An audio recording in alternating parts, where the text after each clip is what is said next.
So a very calm, polite inspector came down, said there's nothing illegal about this statement, this sign, this banner, although as 14 officers of all different ranks attest to, that wasn't the case that they're making to Linzi. So we were told that he's coming down at 9:15. What do you think is going to happen, Harry? I honestly, I can't call it on this one. I mean, let's just say the inspector that we met was typical of most police officers.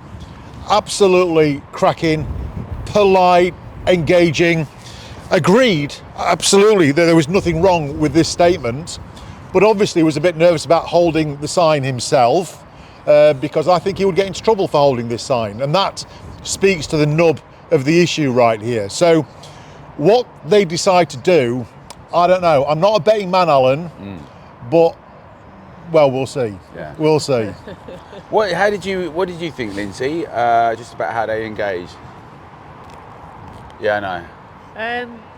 No, I think they were, like you say, he's typical of most police officers. Most police officers walking around on the beat, you know, and doing their jobs on a day-to-day basis. They're just regular people who want to go out and do a good job. But it just seems that the higher up the ranks you go, that's where the rot seems to be set in really deep. So you've got legislation change. You've gone through the courts. I think we might be being joined. I think it might be, yeah. Yeah. I think that's good. Here he comes. So that's good. Or maybe I'll do a bit of filming as well. So this is the very sensible inspector that we spoke to earlier, and his Constable. Yeah. Hello. So, did you get your McDonald's? We did. Thank you very much. Yeah. Yeah. Obviously, I was just in a meeting and I needed to make some checks about it because I didn't know anything about here and stuff like that. So I'm aware, obviously, a complaint went into professional standards about you were investigated for your tweet. What I'm informed is by professional standards this morning is that you've got your it's called an IO report, investigating officers report, around some allegations, and I believe there's an appeal in it. I think some of the points were saying yes, we should have done that, however some weren't, and there's an appeal around that. So it is an ongoing matter of professional standards, so I'm not going to talk about the ins and outs because it is. I believe there's an appeal. The only thing about the appeal was we found entirely in favour of Linzi in terms of the unjustness. There were no grounds at all to investigate her. That's not the issue. The complaint that we put in was that we said that this was not the result of individual officers making individual mistakes. We said that the force itself is discriminatory. That it's that aspect of it that is being appealed. Yes. That and only that aspect. That's fine. So in order to shortcut that, we can show that the police aren't discriminatory by having a senior officer come down and simply say, you know what, we'll hold this sign up. So obviously, as police officers, we are impartial. So I'm not going to. Can I just hold this? But I'm not going to hold the sign up. And the trouble is, we've got this. Yeah. We've got this. Yeah. We've got this. We've got this. We've got this. So you do hold signs up. So what I'm saying is, I'm being impartial today. I'm not going to hold your sign up.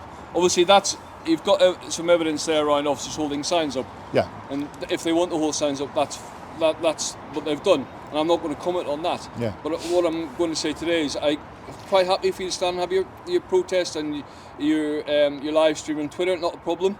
Quite happy for you to stand up outside the police station, hold the sign up, not a problem. But I'm going to be impartial today. I'm not going to give any views as to yes or no. But this sign only says this Chief Constable guarantees the right to say.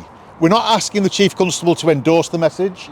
We're just saying, and when you said there's nothing wrong with that message, didn't you? So as part of, in your IO report, went to professional standards, they agreed, and they've told you that this is what you said this morning, and I've spoken to professional standards that they said there shouldn't have been that investigation. Yeah. So that's what I'm. Yeah. So all we're saying here is that we just want to confirm, a senior officer to confirm, that there will not be ever investigation again for somebody saying trans women are men. But you've already had that. Investigating officer's report back to say that you shouldn't have been investigated for malicious communication. So hold the sign then and prove it. I'm not going to hold the sign up. That's documented in the letter. So what I will ask, happy for you to fill in today and happy for you to hold the sign. I know you said the chief officer team, you're looking for them, that it's quite a big glass building, the chief officer team will be able to see out the front. They are aware that you're here. Yeah. I have also made the media team aware that you're here today. Obviously you've had your own media campaign with BBC Telegraph. Yeah. They're aware you're here. Yeah. The media officer. Happy for you to protest, but what I would ask kindly is that you can film outside, but inside is private property. There is we respect that. So we respect that. Not the film inside. If that's yeah, okay, we'll not do that. But again, the only thing is, I think we're being very reasonable because we know what the Chief Constable's views are around gender identity. We know that.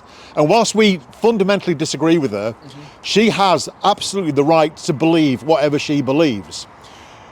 The only thing we're asking is that she and the police respect Linzi's right to say this. That's all we're asking.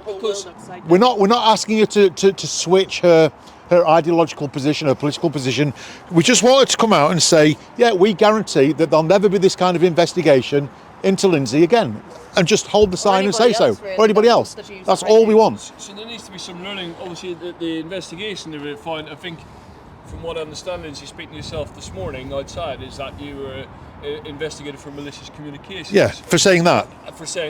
And that the investigation from professional standards was that you shouldn't have been interviewed and investigated for that because of what you've. I don't know if that's a tweet or a. That is the tweet. That is the tweet. A tweet. So there needs to be some learning from that from the organisation, doesn't there? Because that shouldn't have happened. Learning doesn't really cut it for me because my whole world has been turned upside down. Like I have lost a lot because of what the police put me through, all because 14 senior police officers. No one had it in their heads to use a bit of common sense and realise that there's nothing hateful about that. So for me, lessons will be learned. That's just not going to cut it because my life has been ruined. And that's something. Obviously, that's something that you've got this appeal ongoing, and that's something you need to go and take advice around how this is going to be resolved. But I cannot know it this morning. Just fix how you're feeling about this, and obviously all the problems that have happened because of the investigation. I cannot right now fix that for you. Okay? No, but what you can do, you can say that. Because the investigation concludes that there was nothing wrong with saying that there was no malicious communication. That part of it is unequivocal. Okay, so all we're saying is to signal to women and gender critical men throughout the county people that who are genuinely afraid to say these things. That this Chief Constable will not investigate ever again and will protect the right for people to say this. I cannot say that on behalf of the Chief Constable. Well, no, ask the Chief Constable to come down here. The Chief Constable's very busy. They are aware of here. They've made them aware. Okay. She wasn't too busy to send 14 officers to Linzi, though. Right. But She wasn't too busy to march in Pride, holding up signs. I marched alongside the Chief Constable, holding up a sign that said "No LGB without the T," and I was shouting "No LGB," and she marched alongside me for the whole of the Pride March, laughing and smiling. Now, if she can do that, she can spend 2 minutes to come down here and do this. That's all she needs to do, and then we'll be on our way. I'm quite happy for the stand here, but I'm not going to hold the sign. I am going to be impartial, but I'm happy to listen to what you said. They are aware as you said. So you're not being impartial because all we're saying is guarantee the right to say that without investigation. But if personally, as an inspector, if that came to me as something to investigate, someone reported this to my team, I wouldn't investigate that. No, you wouldn't. No, I wouldn't. I agree with you. You wouldn't because I said you're a sensible guy. So we just want somebody of a senior rank, and by senior I mean somebody from Chief Inspector up. You know, because you're a proper Bobby. You go out and do proper policing work.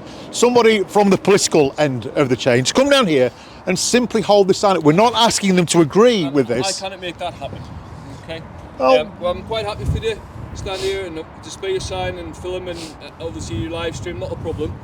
If there's more complaints to go in, obviously Linzi, you said around that the effect this has had on your life, and more complaints to go in, that's fine. You need to do that, and you need to seek your own. Obviously legal advice about how you... But we have. This has been going on now for, what we're now in the 15 months? Is it happened 2023? 2023, yeah. It took a year to get the professional standards investigation report out, which concluded no victim, there was no victim, there was never a victim. Your force made a victim up. That's what it says. They hypothesised the victim. They said, well, what would a victim feel like? Which is the equivalent of a murder squad saying, well, we don't have a dead body, but let's just do a dead body thing on the floor and let's just pretend that there's a body there and act on the basis of that. The Chief Constable, to put this right, we're not demanding that she's sacked. We're not demanding any of that. We just want her to come down and guarantee that she will uphold the law without fear or favour. This is not new. This is Article 10. The right as dictated by the High Court and the Court of Appeal, the right to say this without police interference. That's all we want. Her to guarantee that we can say this without her interference. Yeah. Article 11, freedom of expression. No, Article 10 is freedom of speech. There's freedom of thought, there's freedom of expression, there's freedom to have an assembly and protest, 9, 10 and 11. No, Article 10 is freedom of speech. Yeah. Mm-hmm. Yeah. So all we want, and that's what it says, guaranteed by FairCop, Article 10 guaranteed by FairCop. All we want is, because every officer guarantees to uphold the law, okay? Mm-hmm. In your oath of attestation, every officer guarantees it. All we want, because there's been this egregious error on her part and on your force's part, we just want her to come down and go, do you know what, making amends, we now guarantee that we'll never do this again. Mm-hmm. That's all we want. That doesn't need to be subject to an investigation. It doesn't need to go through professional standards. It just needs a senior officer to come down and say, we will never do this again. And then we'll be happy and we'll go away. As I said to you, sir, the Chief Officer team have been made aware that you're here this morning, because the media team are aware that you're here. Yeah. If they choose to come out and speak to you, that's up to them, but I can't make that happen, okay? No. But thank you very much for your time. Quite happy for you to continue filming, have your protest, which we will facilitate. Yep. It's peaceful. You've got your freedom of thought, expression and assembly, Yeah. That's not a problem. Yeah. And all I'd ask is that you don't video inside, okay? Yeah, no, we'll do that. And we thank you very much for being so reasonable and giving us the opportunity to show what reasonable police officers look like. That's why I call myself FairCop, because we believe that cops, as a rule, are fair. It's just the odd lunatic that you've got in the barrel. Unfortunately, your Chief Constable's a bit of a lunatic, and then you've got PC Amy Tapping, who's an even greater lunatic. And unfortunately, the pair of them together seem to have got 13 other officers to decide to persecute Linzi, a gender-critical lesbian. So in fact, what we've got is two-tier queer, because she said this. And we just say, you got it wrong, now come down and just put it right. It's really easy. You come down, hold the sign and go. The professional standards report, which I think some of it's been you've released, was obviously that's your document to release. Yeah. Some of that has said we got it wrong. Yes, but that's saying you got it wrong. What we're saying now is come out and say you're now going to get it right. Okay. That's it. We got it wrong. Just come out and say, we now guarantee we've learnt our lesson. We are now going to get it right. That's it. And I say, we are not asking the Chief Constable to agree with that. Just the right to say that without police interference. Okay. And they're aware of that. Well, thank you very much for your time. All right, my friend. Okay. Cheers. Bye.